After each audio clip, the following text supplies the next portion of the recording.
Salute, Nick family. Welcome to the Queen's Court. I'm your host, Stephanie, aka Queen. And as always, we have a lot to talk about tonight.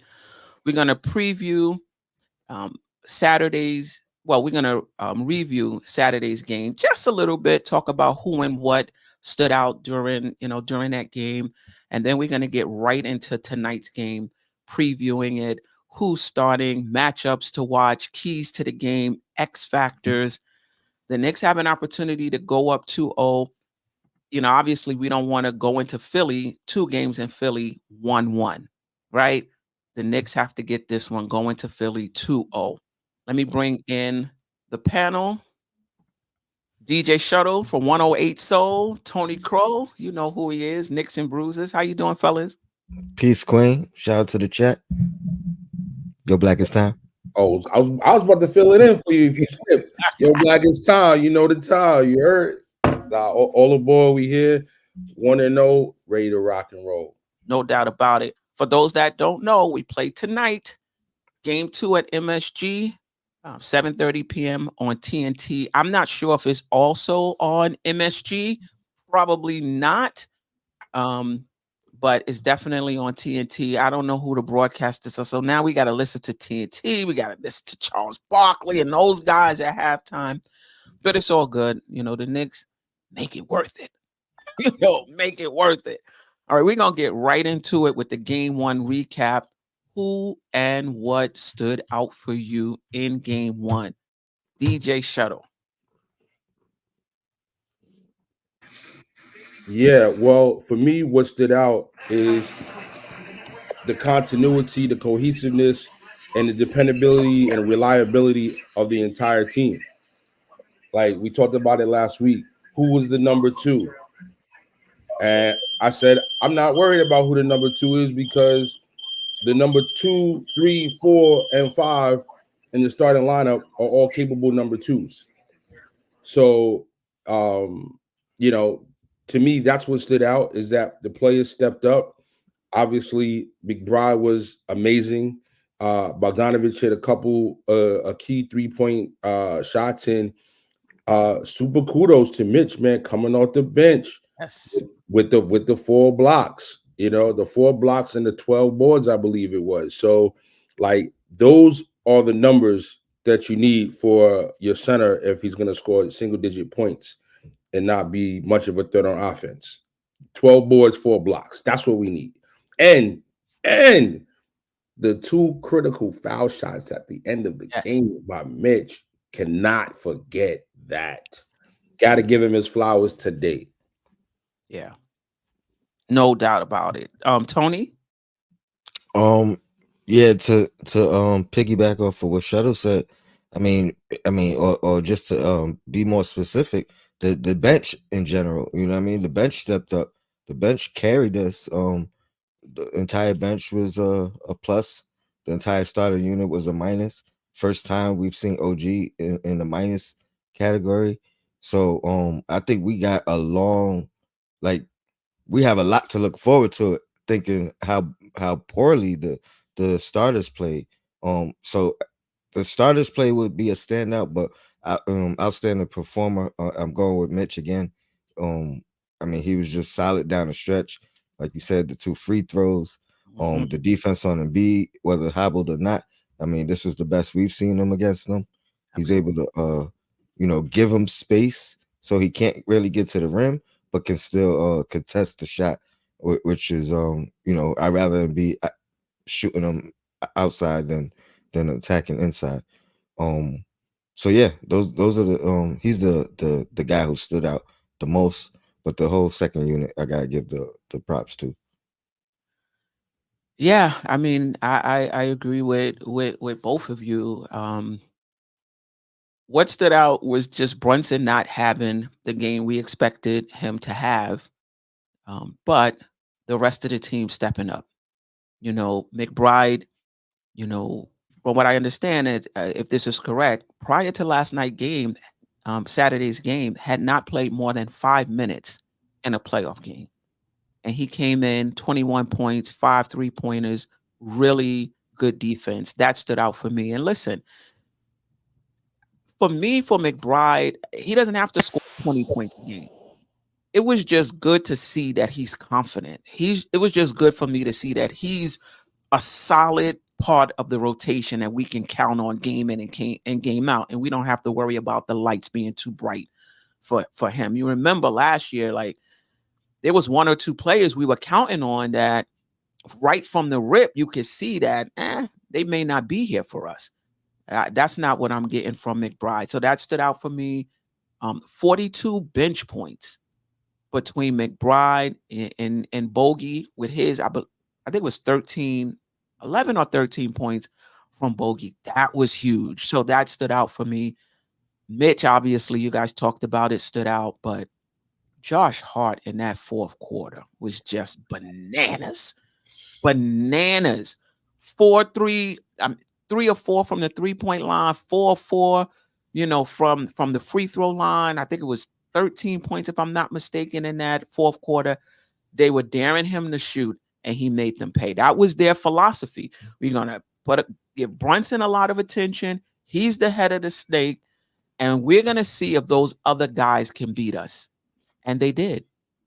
I don't think Philly is going to change their strategy. I think they're going to double down and be like, let's see if they can do it again, And I think we will. It may be a different cast of characters. Maybe it's the same guys. Maybe it's not. But there's no doubt in my mind, regardless of how this game goes, the Knicks are going to respond. Anything else? I just want to add, we said I didn't mention Deuce. I just said the whole second unit, but Deuce, he outscored the Philadelphia 76ers by himself in the third quarter. You know what I mean? We held them to 12 points, I believe, in the third quarter. In the third or fourth? I believe the third. Okay, because I thought that Philly did well in the third. I don't remember that, but maybe one of the last two quarters, McBride had 13. I believe Philly had 12. That was the second quarter. Second quarter? Okay. Let's talk a little bit more about McBride. One of the things that I like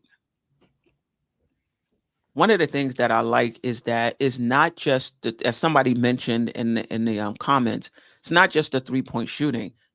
Him being able to get into the lane, something that we didn't see a lot of early on. It seemed like he was having a hard time getting past his guy. Seemed like his handle is tightened up a little bit. He's able to get in the key now in his recognition of who's open and being able to drive and dish and create open looks for guys. I was really impressed with that in the Philly game. Anything else stood out for you with McBride?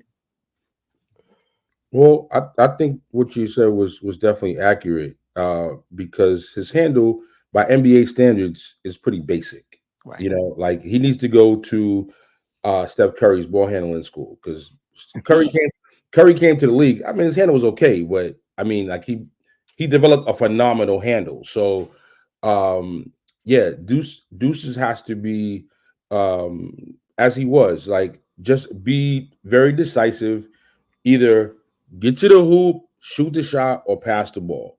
Don't fool around with it, trying to dribble too much behind a 3-point line because Oubre, Maxey, these guys have pretty good hands and they'll get the cookies from you. So Deuce follow the same formula you had in this past game, and I think that even though they do have good hands, you can get past these guys if you're quick and you're decisive.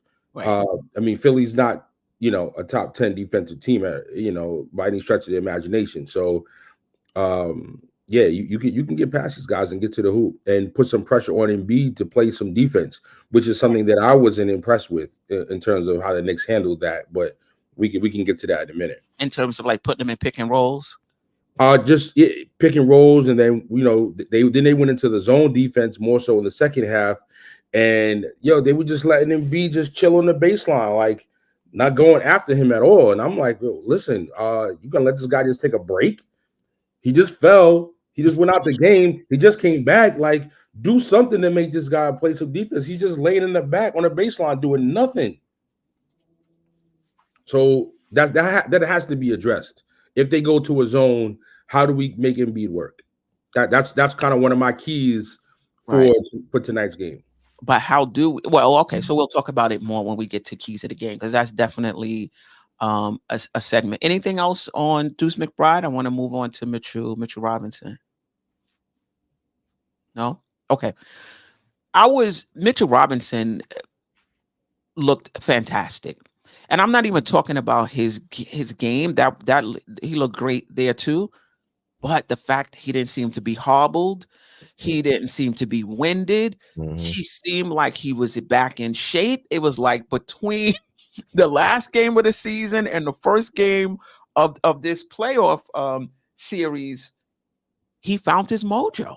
Because that was my concern. I'm like, yo, if Hart gets into foul trouble, can Mitchell Robinson play over 20 minutes? And he proved that that he can. Anything else on Mitchell Robinson, what you saw and what you're expecting from him going forward, and how does that tandem help us? Do you think he starts? Do you think he plays more minutes for the rest of the series, or do you feel like it's a game to game thing? A lot of questions in there, whichever way you want to go with it. I don't think we changed the starting lineup. Um, and I'll get into that when we talk about the game. But I think I like what you said about, what I mean. He looked like he was in tip top shape. You know what I mean. He looked like he didn't really miss any time. So or the games he played allowed enough time to kind of find his rhythm. So that was one of the best thing. I think he's always kind of tried to um like motivate himself against Embiid. A Hmm. lot of times it didn't really come to fruition, but he's had moments in the past as well. Hmm. So now I think this is just like him seizing the opportunity. No bigger opportunity than the playoffs.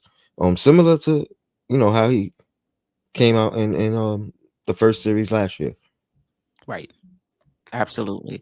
And hitting those two free throws, shout out to CAA Mafia, that just lets me know that he locked. He's locked in. And he Um, got that opportunity the last game of the year. That might have did something for him. You know what I mean? Like hitting those two big ones the last game of the year to get that 50 win, the second seed. That right. might have actually, you know what I mean, gave him some confidence moving forward because those were big. Yeah. Shaq will say that too. Like I wasn't a good free throw shooter overall, but in crunch time, I made it happen. I hit him.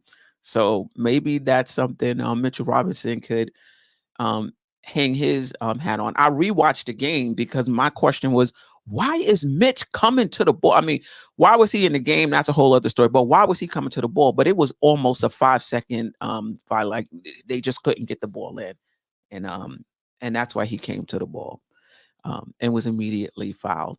And that was Terry, intentional. That was intentional. You know what I mean? Like they want him to get the ball.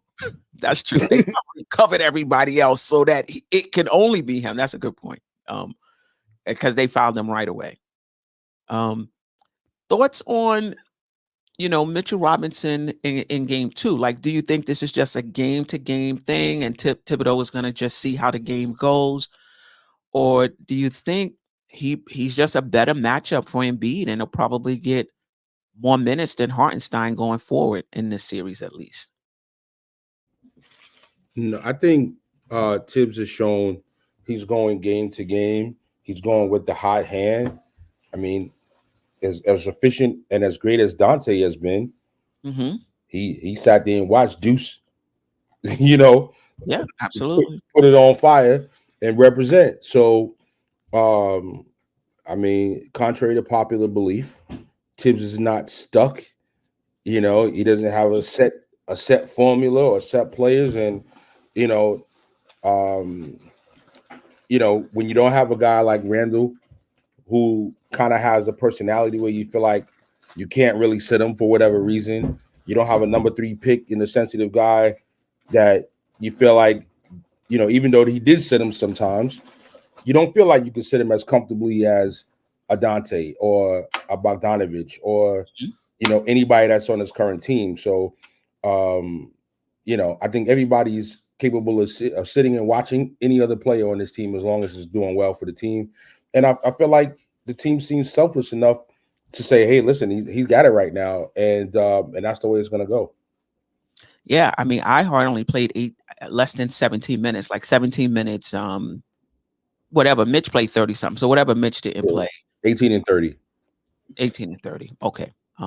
Yeah. But he did get 7 boards and have 4 assists in that time though. Yeah. He made he And made his 18 minutes count, no doubt about it. that dom to Brunson, ooh, baby Joker all over it. Yeah. Hello. Yeah. I feel really, really good that both of them seem to be healthy. And that Embiid isn't 100% anyway. I Yeah, feel really good about that. I'll take it. Yeah, and I agree with you. I think Thibodeau is going to go with the hot hand, and if that's Mitch, it's Mitch. If it's iHeart, it's iHeart. I like what I'm seeing from him. Who's producing right now, and not just who's producing. How's the team performing with that guy? You know, and if it's working, we're gonna rock with it. Anything else on Mitchell Robinson before I talk about our starting backcourt? I just wanted to highlight CAA Sure. Mafia again. He says, I like Mitch coming off the bench and catching and be a little gassed. And I think that's a good opportunity for him as well. And I think Hartenstein, he really just missed his floaters. You know what I mean? Like something that's kind of been a staple of his. So I expect him, not saying he had a bad game because Right. like you just highlighted the numbers, but I think he'll be a little bit more effective offensively tonight. So I'll keep it the same. And to be really honest with you, overall, a player like Mitch, respectfully, I feel like he's better off the bench. To me, he's an off the bench player, and doesn't mean that he has to get non-starter minutes. He can still come in and get 24 minutes, 28 minutes, 30 minutes. But I just think the way he plays, it's too prone to help slow starts by having one less offensive player. Let the offense get some rhythm a little bit, and and then bring in the defensive stopper to come in and Change the game. yeah, and change the game. I think that's a more effective use of a player of that type, regardless to whether or not it's Mitch or it's the center or whatever. Right. Yeah. Good point. Yeah, we're moving a little fast today because we got a lot. We got a lot to cover. Let's talk about our starting backcourt in game one. I thought Philly did what they usually do. If you look at Brunson and what he scores against Philly in the regular season, I think it's below his average. Somebody correct me if I'm wrong, but I believe it's below his average. Um, I don't think it's just Oubre. Like we've seen him play. I don't think it's just length. I should say we've seen him have success against length, right? Mikal Bridges and a few other players that they put on him. But last night, Saturday, they really disrupted him, and it wasn't just Oubre. They was coming from behind, the block shots, coming from behind with the tip. Um, wasn't his best game. 5 turnovers, as well, fumbling the ball. And then we have Devo. Um, I guess I'll just put it out there. I'm trying to. Should we start with Brunson or Devo? I'll just put it out there. You can answer which one. Are they able to take Devo out the game?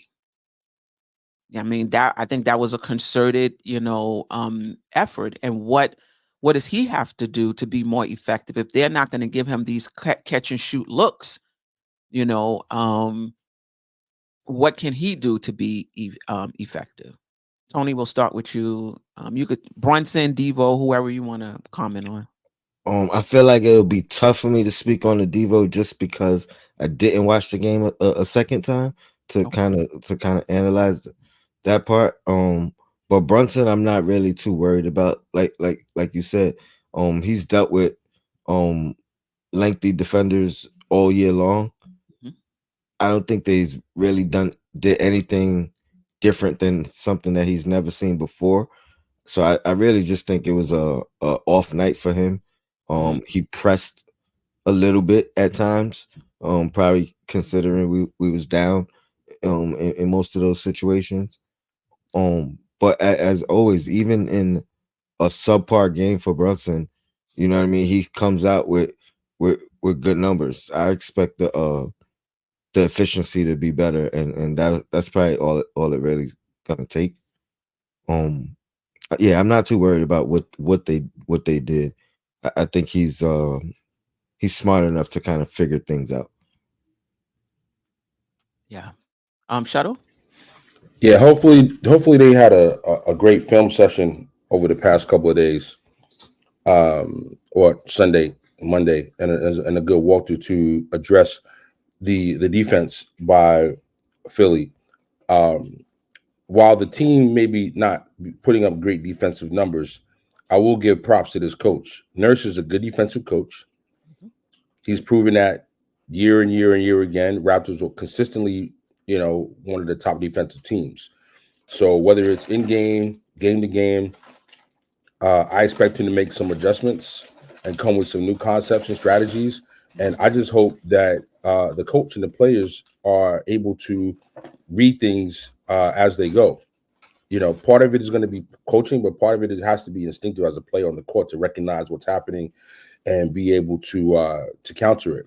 But you have to prepare. You have to get ready. I don't think that I'm too concerned with Dante. He's an excellent shooter, so he just has to get the ball.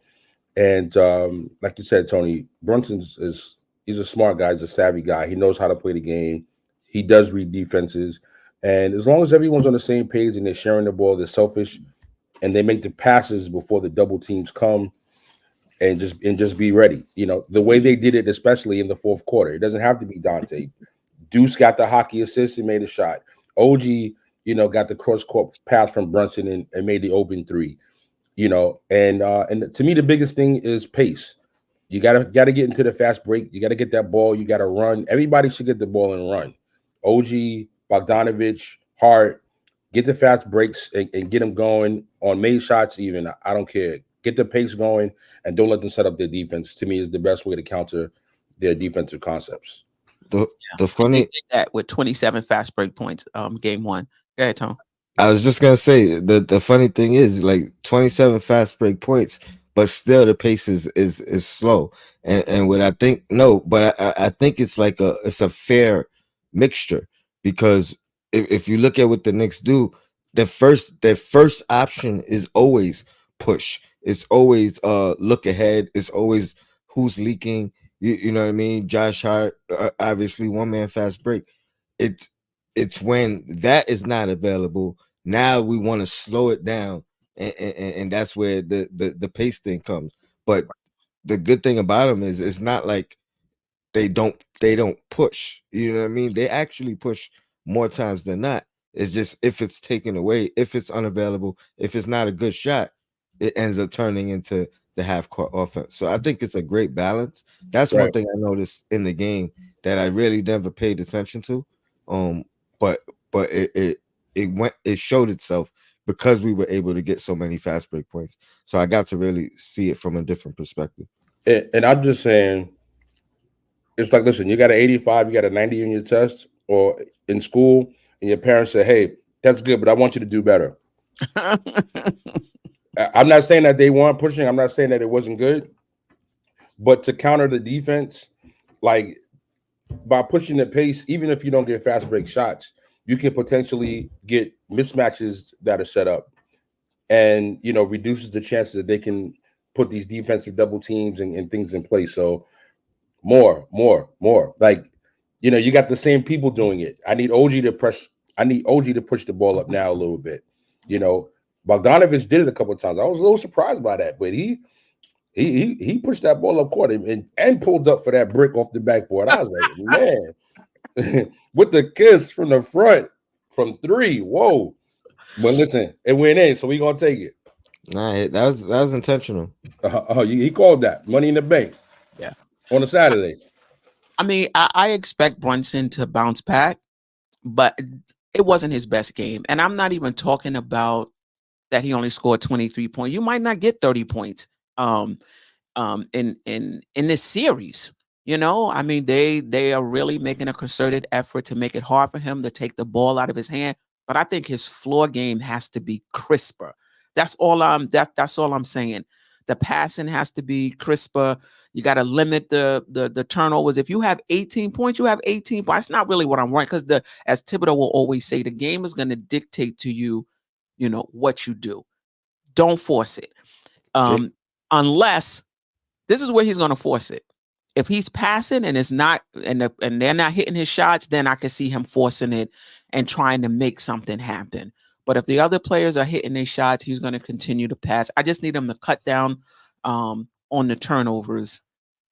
5 is that's not working. Not in the playoffs. Absolutely not. I agree. We don't like 5. That's a high number. But if you consider the effort that they gave defensively against them, you know what I mean, and then you factor in his high assist numbers, high rebounding numbers. I mean, 5 It's bad, Tone. It's not that bad. Five turnovers.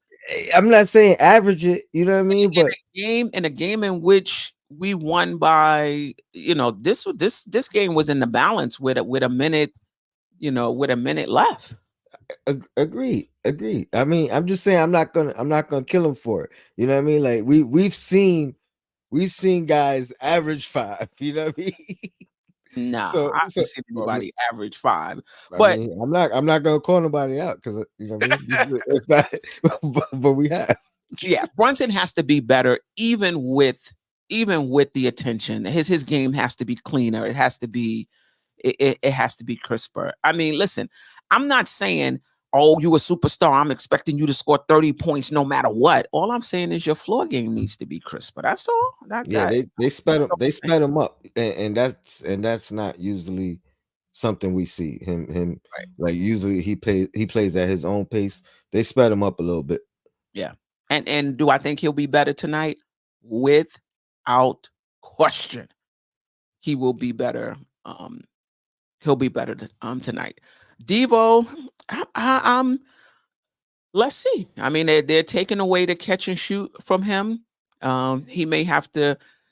He has to. To me, it's like he's going to pull up for the 3, or if he attacks the closeout, he's going all the way to the rim. I'm not sure I don't know why that keeps coming up. You saying that's what he needs to do? No, I think that he needs an in between. Like when he's attacking the closeout, he gets into the lane, pull up right there. Well, he's trying to go further in. No, pull up for the mid range.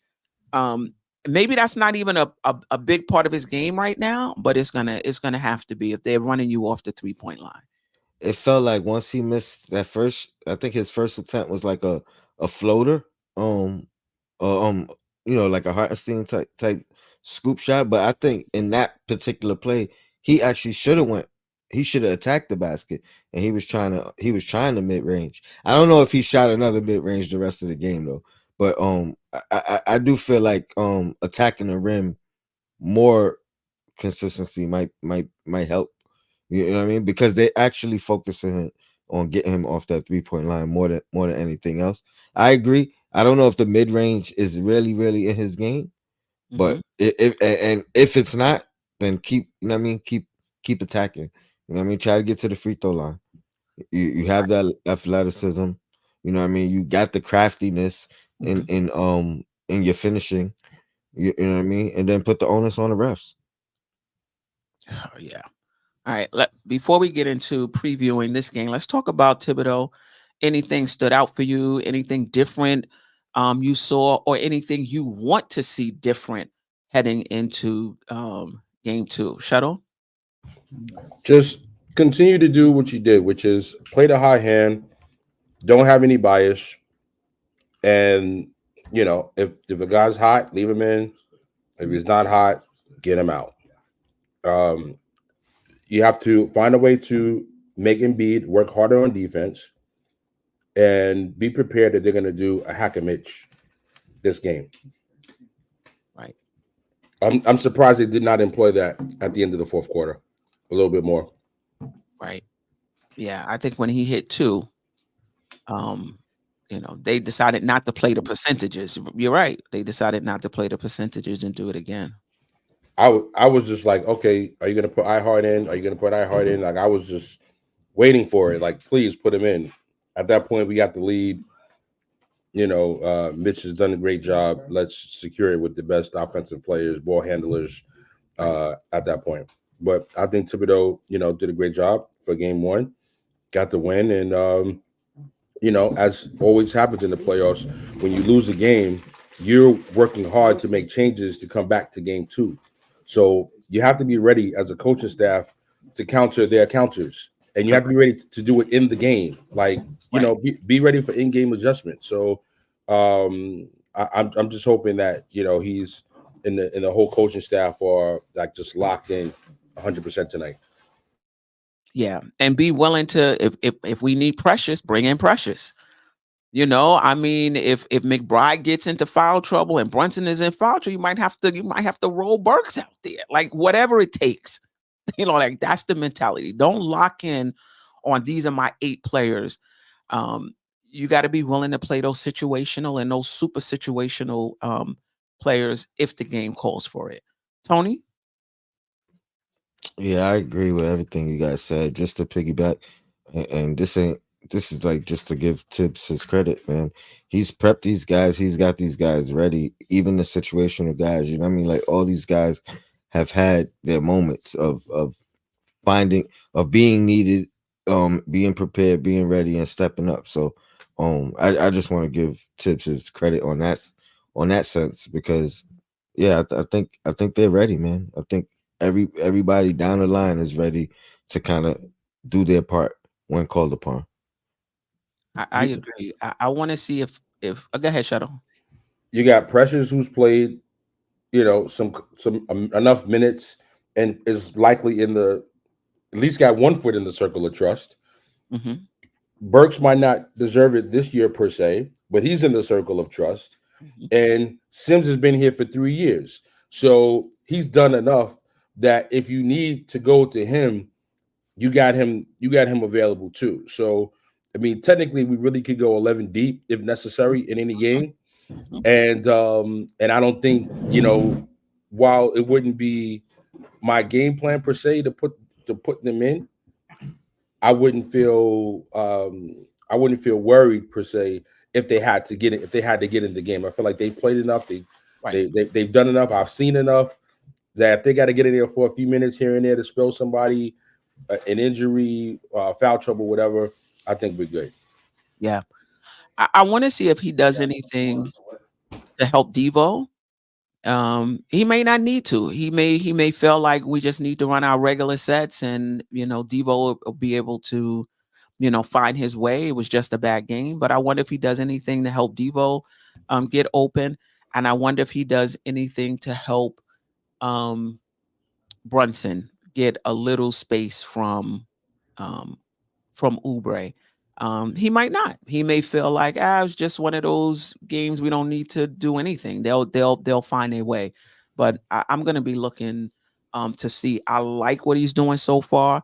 Sitting Devo, going with McBride, sitting Isaiah Hartenstein, going with Mitch. That's the type of flexibility that we need in games like this. Tibbs, he has his little Linus blanket. And ever so often he'll just cling to it, but that wasn't the case in game one. And listen, Philly, I don't know if Philly's going to make adjustments. Philly might feel like, listen, our game plan was good. Their bench players beat us. Let me see if they can do it again. So they may not change anything. But if they do, I need our coaching staff to be able, like DJ Shuttle said, to counter the counters. Anything else? Anybody we didn't cover before we move on to previewing? Oh, I want to put this up really quick and see if you guys have any comments on it before we move into preview. And this is the game one team stats. So the Knicks out rebounded Philly 55-33. But not just that, even for offensive rebounds, we out rebounded them 23-9. Fast break points, which is not really a Knicks, forte. Second chance points, points in the paint. They had, more points in the paint than us. But anything team wise that as far as team stats between the two stick out for you? Yeah, Obviously, rebounding was ridiculous. The second chance points, and how many shot attempts we got We got 10 overall. extra shot attempts than they did. You know what I mean? Like all that stuff was vital. You know what I mean? When we're not shooting, I mean, literally, four. What was it? 23 second chance points. I mean, it's 23 offensive rebounds. Offensive rebound. That's more than half of our misses. We got a second attempt on. More than half. Like that's really unheard of. Yeah. So, And so Brunson was in there too. I think Brunson had 4 offense, mm, something like that, 4 or 5 4 offensive or 5. I think it might have been 5. offensive. Let me tell you something. Did you see Brunson's defense in that game? Did you see him fighting over screens? I mean, if his defense is not good, it's not for lack of effort.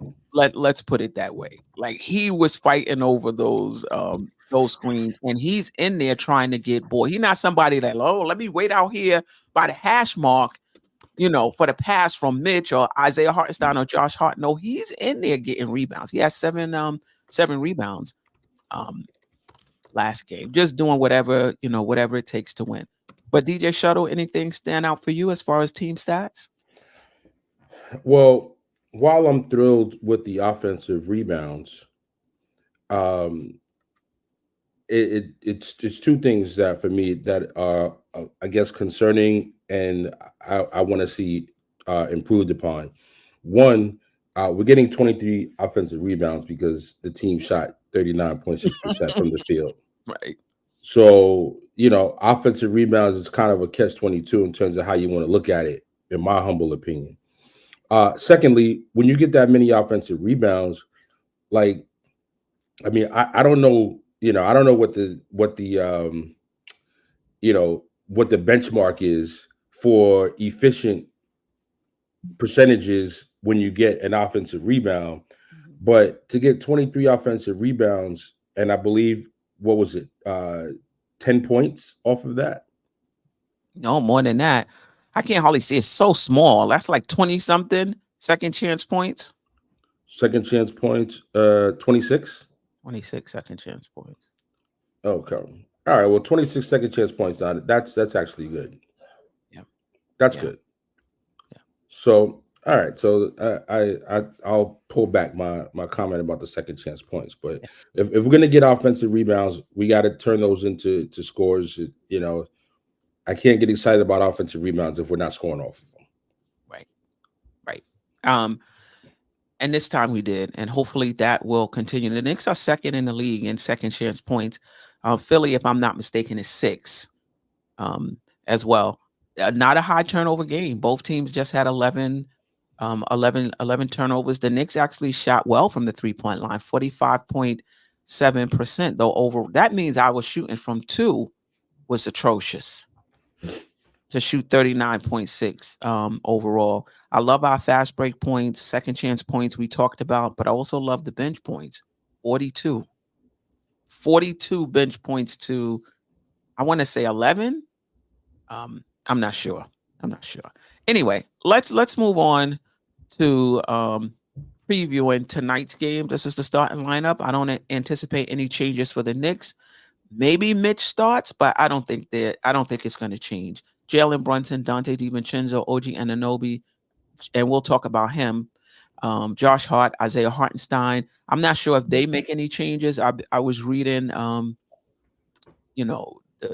Philly papers, and they're really, really down on Tobias Harris, even though he led them in rebounds, I think with 9.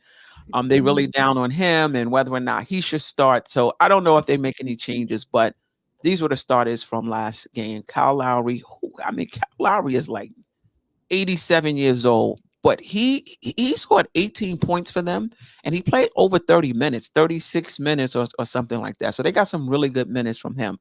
Kyle Lowry, Tyrese Maxey, Kelly Oubre, Tobias Harris, and Joel Embiid. I believe, has Joel Embiid, I know he was questionable earlier, him and Maxey. Does anyone know if he's been confirmed for I'm checking now. but What is Look, it, your it all says game time decision still. game time decision for Joel Embiid and Tyrese Maxey? Let me just get to the super chat really quick. Make it make sense. I appreciate you. Thank you for the super chat. Everybody has an off game. You're right. You're right. You're absolutely right. I just don't want it to be At playoff. least, at least we had it in a win. Right, right, right, right, That's the best part. You right. know, and the Philly bench points were 7, by the way. 42-7. Mm. Okay. I mean, every game has a different complexion. You know what I mean? So every game is different. It was Josh Hart in the fourth quarter. Tonight it might be somebody else. It was McBride and Bogey. Tonight it might be somebody else. Each game is different. What's your matchup of the game that you're Um, looking forward to? well, I'll be honest. Last game I did not like OG matchup on Maxi. I think it actually Let's talk about that. I have that. wasn't a good matchup. And I wouldn't mind seeing even though Deuce is not going to start, maybe seeing what DiVincenzo could do to start the game. I don't know. It felt like that was the first time I didn't see OG have his immediate or standing impact Impact. Mm-hmm. defensively. Mm-hmm. And granted, it was only on Maxi. Any other person he guarded, no problems. It was OG normal day at work. But I think Maxi gave him trouble. So if there is an adjustment, not to backtrack, but if there is an adjustment for Tibbs to make, maybe he saw something as well. And I mean, I'm interested in if you guys saw the same thing I saw. I absolutely saw it. I'm like, man, this guy Maxi is quick, shifty, elusive, and yeah, clearly OG is is definitely reliable on defense, but maybe Maxi is not the best matchup.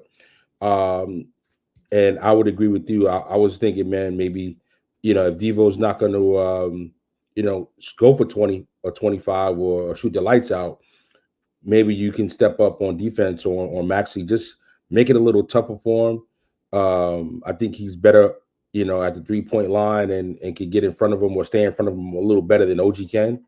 But truth be told, Maxi is a great player. I mean, you got to give this guys props. I mean, even when you get past guys, even in the lane, he made some excellent layups. For me, though, the matchup to watch will and always be Embiid versus Harton Robinson. Can I just comment on here, and then we'll because that's a matchup I have. We'll move right into that one next. Yeah, I mean, I was wrong. This is the matchup I wanted. I felt like, this is why we brought OG here to play the best perimeter player on the opposing team. And Maxi is that guy. And, take him out the game, take him out the series, right? Let those other guys beat you, similar to what, you know, um, Philly is doing with Brunson. And he just wasn't able to do that. Part of it though is they set great screens. Like there is no room to Mm-hmm. fight over a screen, particularly when Embiid sets it. Double You know? screens, double screens at times. Yeah. Um, So that makes it hard. So I don't even know if Devo will help in that regard, but we'll see. It didn't look good. Tony, you want to say something? no, I mean you kind of just took everything I was gonna ask because I was wondering if the double screens and all the screening is a normal procedure for them with Maxi, or if they were doing that because OG was guarding him. Because even the play where Maxi got the N1 on OG, it was because he went around two different screens. He went the long way, you know what I mean? And by Mhm. the time he got back, it was just too late to even try to defend and it ended up being N1. But I'm saying, so I was gonna ask the same question. If he's doing that no matter who's defending him with all these screens. I don't know if Devo changes anything either, except for maybe a smaller guy is easier to get over these screens because OG's pretty big, and I think that's why he has to pick and choose whether he's going over and recovering or going under. But the Well, vice recovery versa. speed might be more like it because I think there was no space to kind of fight over it, but the recovery speed may be better with McBride and DiVincenzo in terms of getting back into the play.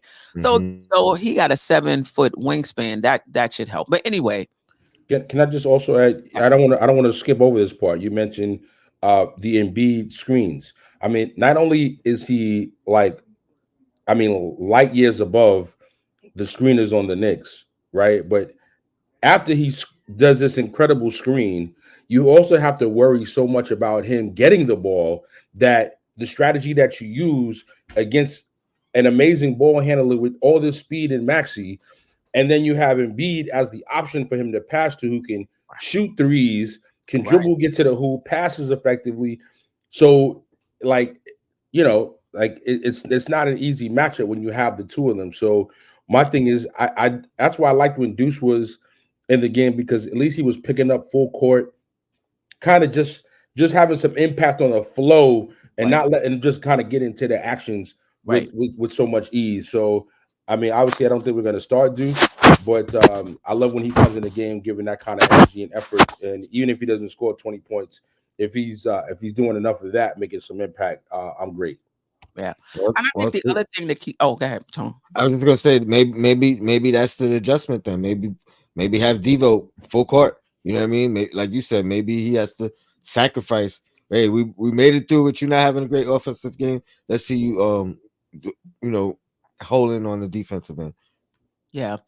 Um, the other way to look at it is, he scored 33 points. Embiid scored 30. Like if you can hold the rest of them, you're gonna have a good chance of winning. Obviously you don't want him going on for 40 or 50. You don't want Embiid going on for 40 and 50. But if you can hold them to their average, a little bit more than their average, and hold everybody else down, provided you're getting the scoring that you need on your end, you should be okay. Let's see. Let's see. I know somebody shout out to what is this? CAA Mafia, is that his name? Yeah, just with the great comments today. He's all over it, but I gotta spread it out, CAA Mafia. But I see you in there. I see you in there. You on your A game with your takes today. Um He's in playoff form, he Queen. in He in playoff football. He crunch time minutes, man. He coming up big. All of his takes is on point. So it's going to be interesting to see, if he changes. I know sometimes coaches will be like, "Yeah, he's getting his, but it's not really hurting us overall. Like we still in good shape." So, we'll see. Let's go back to this matchup. Um, I could have put Hartenstein in there as well, but basically it's the center tandem against Embiid. I don't know if Embiid. I think the longer the series go, he's not going to get healthier. The longer the series goes, right? He's going to wear down um, a little bit. Your thoughts on this matchup? You started what we talked about, whether or not you're going to start Mitch. Are you changing anything with Embiid, or you just playing him straight up? Mm. It's tough. I think you stay home. I think you stay home because you don't want the supporting cast to get hot, right? You don't want the supporting cast to kind of find the rhythm.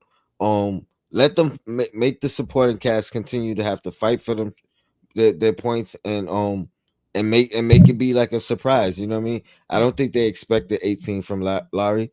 I don't think he does it again. You know what I mean? So don't make it easy for him to do it again. You know what I mean? So I say stay home. To your point, Queen, I think um the more he plays, the more minutes he plays, I'm referencing Embiid, the more chances are he's gonna wear down. You know what I mean? Whether it's within the game or whether it's throughout the series. You know what I mean? So and we have the center tantrum to kind of deal with him with reinforcements and backups behind them. Yep. So yeah, keep it going. You know what I mean? Keep that center to center matchup going. Rotate it, make a little adjustments, you know what I mean? But yeah, don't open up the floor for the rest of these guys to get hot. Yeah. Yeah. Yeah. Um, all right, CAA, Mafia. We ain't even talking about it. They said multiple screens on OG to get Maxi open. We have to do the same on Uber. I'm telling you, he on fire. He on fire today. Um, yeah, I'm playing him straight up, but playing him straight up, but at the same time willing to make adjustments if needed. When he's healthy, you can't play him one way. Like you have to give him different looks. We might be able to get away with playing him straight up because he's not healthy. However, if need be, you got to be ready to, to switch it up. I know historically Tibbs is someone he'll just let a player who's hot just have the same look. And maybe like with a few minutes left, now he wants to send a double team. I think he has to be, on it himself and just see how the matchup goes. Do you expect Hartenstein to be do you think Hartenstein can guard Embiid, or do you feel like this is just not his series? And I'm talking about this Embiid, who's not 100%. I mean, the main reason I'm sorry, Shay, you go first. I feel like I've been hogging. No, I know you good. You good. I think the main difference with Mitch is the fact that he can give him space and still have the length to contest on a jump shot. Um, Hartenstein is playing him great in the sense that he's giving him the space because you rather him shoot the jump shot. He just doesn't have the length or you know what I mean to kind of affect the shot. But when it comes to and I don't think Embiid really wants to bang down in the post. You know what I mean? Like so I think Hartenstein can be fine. Um, if he worries less about Embiid getting past him, because I think that's gonna be slower. Or you know what I mean? It's gonna take a larger toll on Embiid. So I think he's capable, especially hobbled, but even not because I think he's played them well all year. Yeah, I want to see. I want to see Hardenstein not go for the steals on Embiid when he's 16 feet away from the basket. Like that was like that's like it's one play, but it's just like yo, it's too much. Like there's no reason for it. Like you said, Tone, he's not 100% at this point. Yeah, it's not that Joel can't shoot from outside, but I'd rather him shooting from outside right now, knowing he doesn't really want to, be down low. He doesn't have the same explosiveness, which was very clear down low. He wasn't getting up for those second jumps, those quick jumps on rebounds. Mitch beat him on an offensive board on one of those plays one time. They talked about it during the game. And yeah, just keep Joel outside. To be honest with you, I want to get the ball out of Maxi's hands more than I'm worried about doubling Embiid. Yeah, somebody else said that Kevin Burgeon stop Maxi and their confidence will disappear. Um, and I don't know if it was him or somebody else who basically said, "Yeah, focus on Maxi." Yeah, I mean, respectfully, Embiid is, like you said, this Embiid, this current Embiid, I'm much more worried about. I wouldn't say much more, but I'm more worried about Maxi in this series, and I want to get the ball out of his hands by any means necessary. Yeah. Shout out to IQJ. Hartenstein is so important to Brunson and Hart because he gives them the extra pass or spacing to work in the half court. And so as much as Mitch is great for us defensively and how he's defending um Embiid, now we're missing the outlets, that outlet for Brunson. Like when Hartenstein gets that pass at the free throw line and can turn around and look for cutters and hit people on the 3-point line, it's at the expense of how our offense flows. So if Hartenstein can play better defense, that'll also help us on the offensive end. Let's see. Shout out to you, IQJ. That's a IQJ underscore. That's a great point. Definitely one of my keys to the game right there. Chat is on fire. Yeah. Somebody What? said Maxi may not play. What's going on with Maxi? He was hurt coming into the flu like symptoms. Yeah, that Playing in New York, them hotels. You know what I mean? Slip a little Visine in the steak. I'm just Mm. saying. All right, let me Yeah, stop because we gotta I go to Philly. I ain't trying to hear all that. right. Yeah, no, and there's definitely some spots. There's definitely some spots to go hang out in Philly where you might catch something. I know a few spots in Philly, Yeah. and it ain't far from AC either. The good thing is, the Villanova boys should be safe.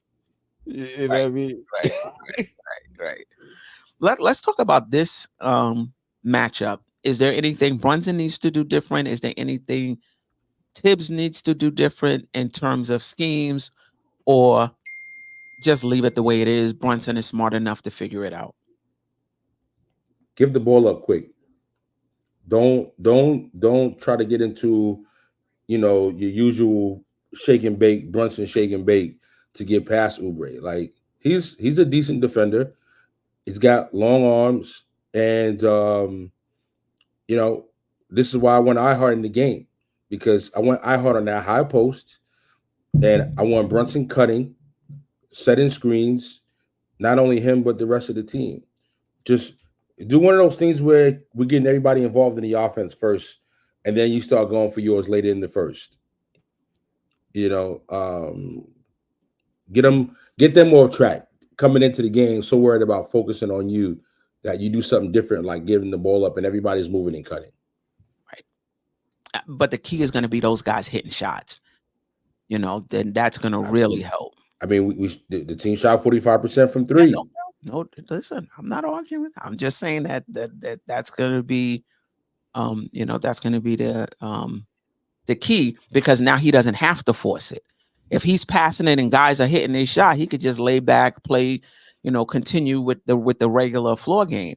If we're not getting that same production, and I could see him, trying to make something happen. Tony? To Shuttle's point, I kind of agree. If we could find somebody to kind of get some easy points early, right? Somebody to get the focus off Brunson early, whoever that may be. Or as much as you could get the ball, get Brunson playing off ball. Mhm. Um, and I don't care if it's to start the game, whatever, whenever, but I think that has to be utilized to kind of get him some off ball shots. Because when he plays off ball, I think it's harder to kind of double team, triple team him Right. all the time. Right. You know what I mean? Mhm. So as much as you could get him some off ball action, I think that helps us. That helps him. You know what I mean? They can't kind of key in on him as much, and if that can get somebody else, hot early. You know what I mean? Now you got two guys you got to think about early in the game. But just overall, we need to get off to a quick start. You know what I mean? We're very good when we start the game off, and we're not playing catch up early. Right. We're a different team in my opinion. Yeah. Yeah, for sure. Anything else on this matchup? Nope. All right. Let's move to our game 2 X File. I got the whole team. Got the whole team here, I basically. mean, you never know, Queen. With this team, you don't know. You don't know who it's gonna be. Yeah, Um, let's just pick one. Who do you think, Shuttle, is going to be the game 2? Who's your choice for the game 2 X Factor? We need to be able to pick two, Queen. With, with, Okay, with this with this team, we gotta be able to pick two.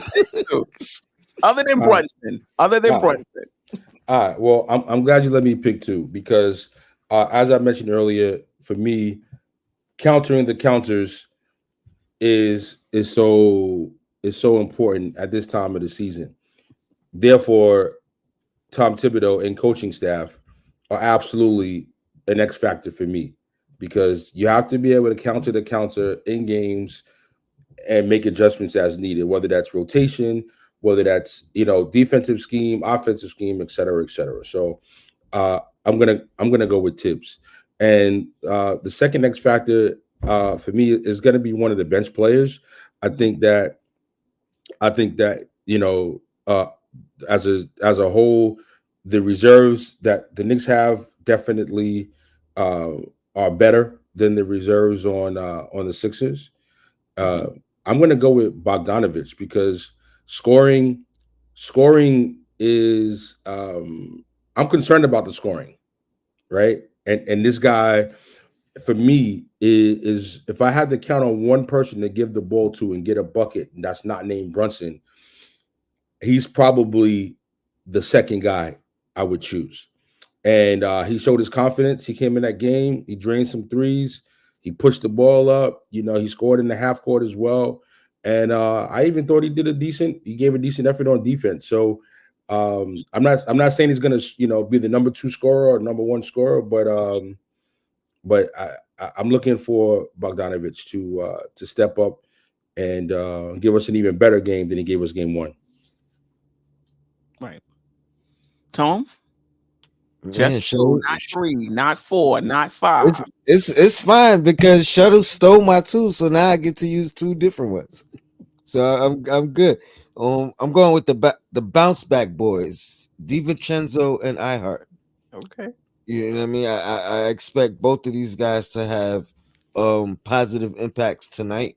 I mean, it's not it's not hard to exceed with the you know what I mean their performances from the other night. Not that they were horrible, but you know the starting five didn't really play well. So I think that's a easy pick to just kind of have a bounce back game and be X factors tonight. So I'll go with I'll give them some love because we've been talking about everybody else. So Yeah, I like that. The bounce back boys. Um, yeah, this is tough because it could be anybody. But I'm gonna pick Bogey. I think I agree with a shuttle. Who other than him that you feel real confident is going to be able to score for you? I'm confident in McBride as well, but Bogey has that playoff experience, and sometimes young guys can be hit or miss, as far as their shooting. Though with McBride, his effort and his defense is going to always be his base. Um, yeah, Bogey. He's the X factor tonight. He has to come off and I love somebody mentioned it today. The lineup he was in there with. all Like Tibbs is defense. not even playing. Like I'm not bringing in four bench players. Bogey But was in here with three starters. He like, listen, this rotation is tight. listen, Queen, I gotta say this. I've said this over and over before. Like this whole thing about the second unit, like this whole the second unit thing, that whole like way of thinking is like, listen, this is not the Detroit Pistons from the '80s where they had the microwave and Rodman and Mhm, Sally and mhm, James Edwards. Like this is like that was an anomaly. This whole thing of a second unit where you put five new players in that right, doesn't it rarely happens. And if it does, it's either in blowouts or your team is not that good. right. So you're gonna stagger, you're gonna use the stagger concept. So like to me, an 8-man rotation, like that's a pretty common thing. Like this thing where you gotta Particularly play. in the playoffs. I mean, I don't know. My being raised in basketball, Mhm, 8, maybe 9 was a standard thing. Like this thing where you had to have a whole second unit, right, that's not really that common. Like, you have three guards and you rotate them. You have three forwards and you rotate them. And you have a backup center. And right, that's eight players. right. And that's your lineup. And that's what the Knicks have. Yeah. And that helps Bogey because now he's in there with, first of all, he's in there with guys who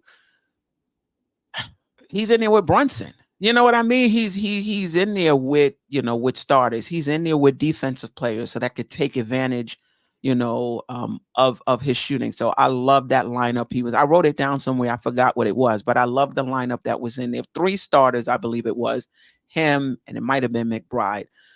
So I'm gonna say Bogey. I need Bogey to average like 14 points a game for this series. I know he only had 13 last game, so he needs 15 tonight. I need him to average 12 to 15 points, in this series. Like Josh Hart gave us 21 points or whatever. I don't know if that's not his game.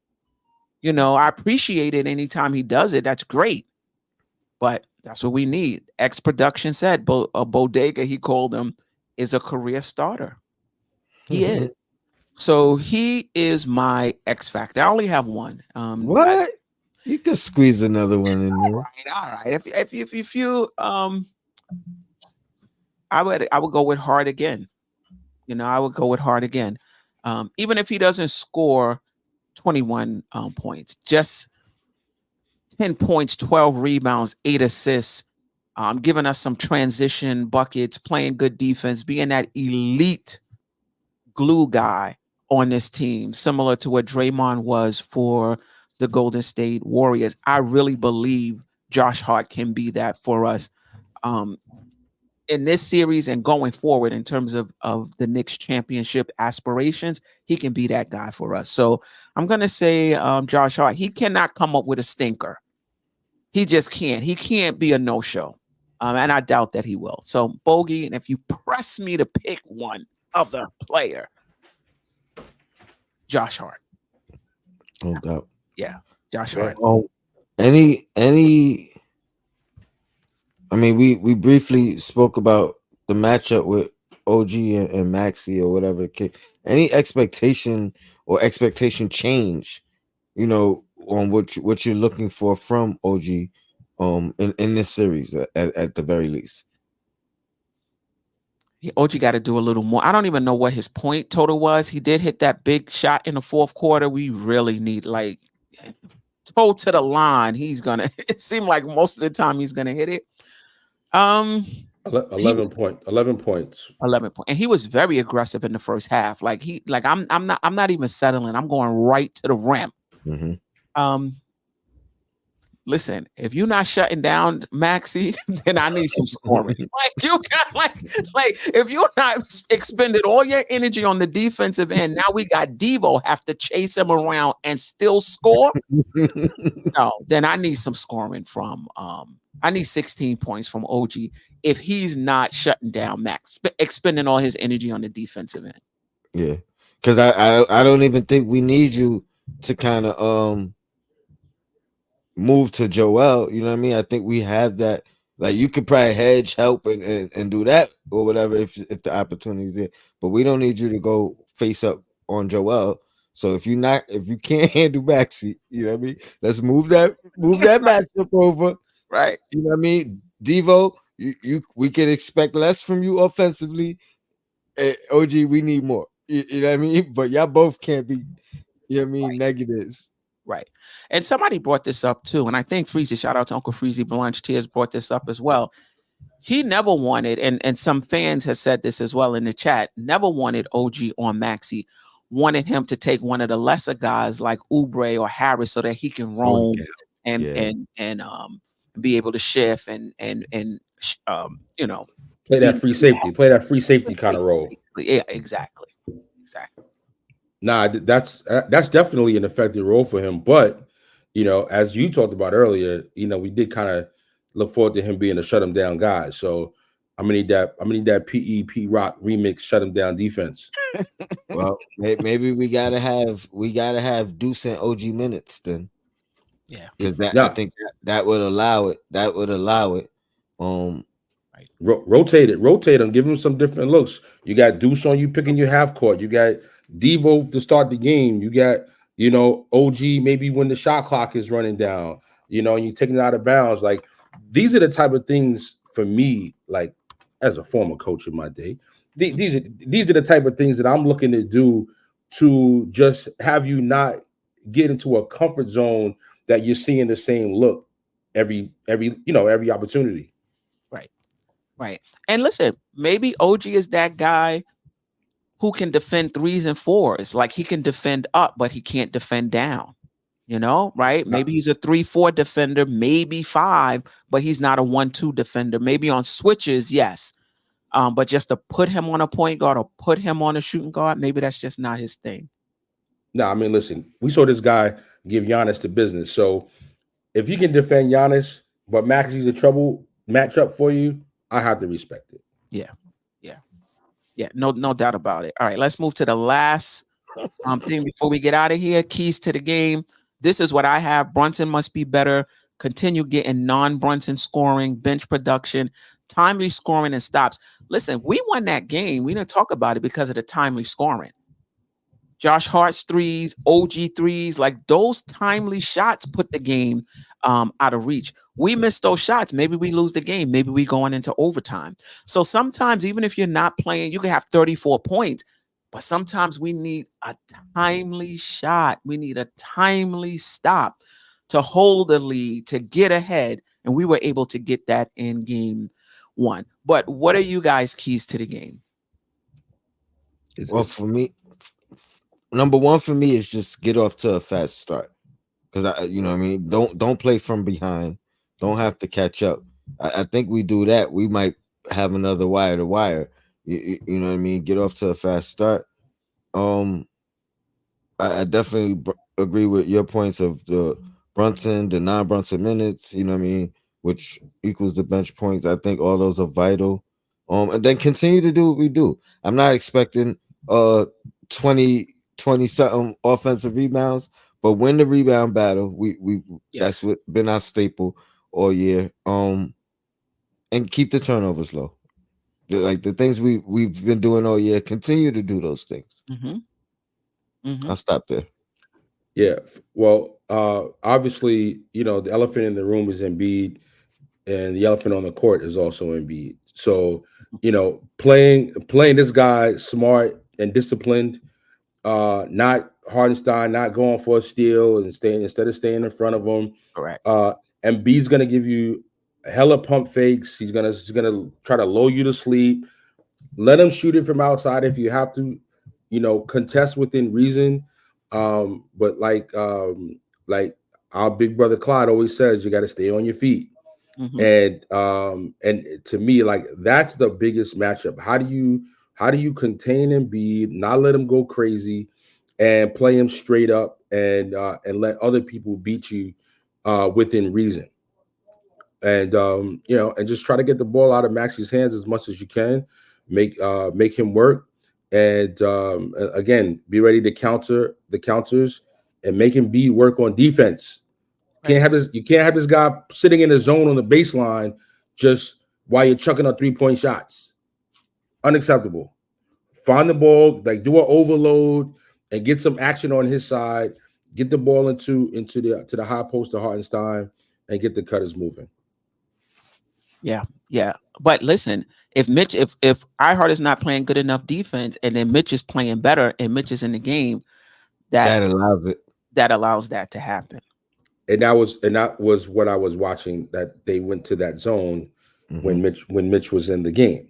And it's like, yeah, all right, well, if you're gonna give me 12 boards and 4 blocks, then you get in this many offensive rebounds, until it starts, balancing out, then we're gonna leave you out there. But once that starts to dip, you gotta kind of, you gotta get Ihart back in there just to give them something else to look at, because they can't sit back there playing no defense. Right. I mean, specifically Embiid. Yeah, and that's the delicate balance Thibodeau has to figure out, because maybe Ihart is not playing Embiid great on the defensive end, but he's making up for it in terms of how the offense is, is running. And so maybe he takes that, and then the flip side, like you just said, it's kind of hurting I wouldn't say hurting, but we can't take advantage of things on the offensive end, but we're getting so much defensively that it's worth it. So that's the delicate balance that Tibbs is going to have to figure out in terms of what we need at any particular point in time. Any last words before we get out of here? Stephen A. TNT, they tip at 7:30, not 7:40. Stephen A. Smith. Listen, Stephen A. Smith, don't jinx us. Right. I've been wondering how ESPN is allowed to do that. Like they just be now it says 7, but we started at 7. You know what I mean? 7:23. MSG tips at 7:40. TNT though, I was like, oh, it's 7:40. I went there. They already 4 minutes into the game. But that's what wait, you say MSG is later? Yeah, MSG also tips around 7:40. Okay. So maybe that's why. That's why. Okay. But Because I was like, not TNT though. yeah, we on a shit time schedule. Right. Because I think there might be another Yeah, game. it's a night. They have something. But even ESPN be a night game too. It's in the writing. You know what I mean? Like they know what time they're gonna tip off. It's in the commercials. There you go. Right. All right. Real quick. NBK Families, a show, pregame, postgame, the shoot around with Sim, the NBA wrap up with Ron and Still Nick fans, the controversy with Josh, aka Uncle Fulio, Losers Lounge with Tony Crow of Knicks and Bruises, live shows and videos by International Andy whenever he gets around to it. Queen's Court with yours truly of Dope Soul Sports Talk. Be sure to check me out on my channel. We're going on tomorrow night, actually. Special programming and events by Sim. I believe we still have tickets for the game 5 at Madison Square Garden. It's a little steep, $525, but hey, you're gonna be chilling with the fam, free food, drinks, not alcoholic drinks, just regular drinks, and an opportunity to just get together as a group. And then we'll also be doing pregame and postgame at Legends. So if you can't come for the game, come for the pregame, stay at Legends, have a watch party there. We'll be coming right back after the game for the live post game, right? Legends right across the street from the Empire State Building. All right. Now we got to put an asterisk if there's a game 5. If there's a game 5, shout out to DJ. Hey, on point. But hey, if we sweep and Milwaukee sweeps, it'll be game 1. Yeah. It'll be game 1, and hopefully they'll allow us to just transfer it over to game 1. Anyway, we out of here. Peace, fam. I'm pretty sure Sim doing a post game tonight. Yes. Yeah. And the Losers Lounge. We Losers in here. Lounge. Peace, fam.